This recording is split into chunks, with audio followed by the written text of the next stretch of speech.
ইউরোপীয় ইউনিয়নও এই স্থগিত ঘোষণা করেছে, তারা আলোচনা করতে যাচ্ছে। ভারত কিংবা অন্যান্য দেশ তারাও এই আলোচনার মধ্যে আলোচনা করবে, আচ্ছা ঠিক আছে দেখি কি করা যায়, এই অবস্থার মধ্যে আছে। বাংলাদেশ হচ্ছে সেই দেশ একেবারে এক নম্বরে রাখা যায় যে নিজের দায়িত্ব নিয়ে, নিজের উদ্যোগ নিয়ে, নিজের গরজ দিয়ে, নিজের আগ্রহ নিয়ে এই চুক্তিটা স্বাক্ষর করেছে। এবং চুক্তিটা স্বাক্ষর অ্যাভয়েড করার জন্য যথেষ্ট সুযোগ ছিল। অন্তর্বর্তী সরকার খুব সহজেই বলতে পারতো যে আমরা আর কয়েকদিন মাত্র আছি, সামনে নির্বাচনের পরে নির্বাচিত সরকার এটা করবে।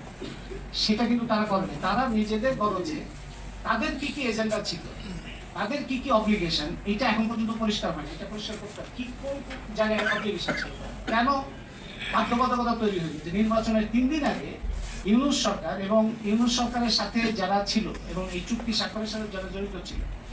আসলে আমাদের অনেক সময় মনে হয় যে দুই পক্ষ চুক্তি করছে, এগুলো এই পাশে এক পক্ষ আরেক পাশে এক পক্ষ।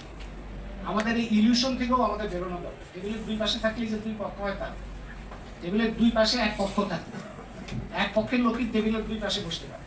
এবং আমাদের দেশে যাদেরকে আমাদের মনে হচ্ছে চেহারা ছবিতে বাংলাদেশি, এরা কোনো বাংলাদেশের লোক না, এরা মার্কিন প্রশাসনের লোক হিসেবে এক পক্ষের লোক। তারা একটা অভিনয়ের মঞ্চ সাজিয়ে মার্কিন যুক্তরাষ্ট্রের তৈরি করা তাদের কৌশলপত্র কিংবা আদেশপত্র, যুক্তরাষ্ট্রের সাম্রাজ্যবাদী আগ্রাসনের কৌশলপত্র, এবং এটা বাংলাদেশের জন্য আদেশপত্র। সেই আদেশপত্র নিয়ে দুই পক্ষ একটা মঞ্চ করে, একটা মঞ্চায়ন করে, অভিনয় করে এই এক পক্ষের লোকই সেখানে স্বাক্ষর করেছে। তার মানে যারা স্বাক্ষর করেছে তারা আসলে মার্কিন পক্ষেরই লোক।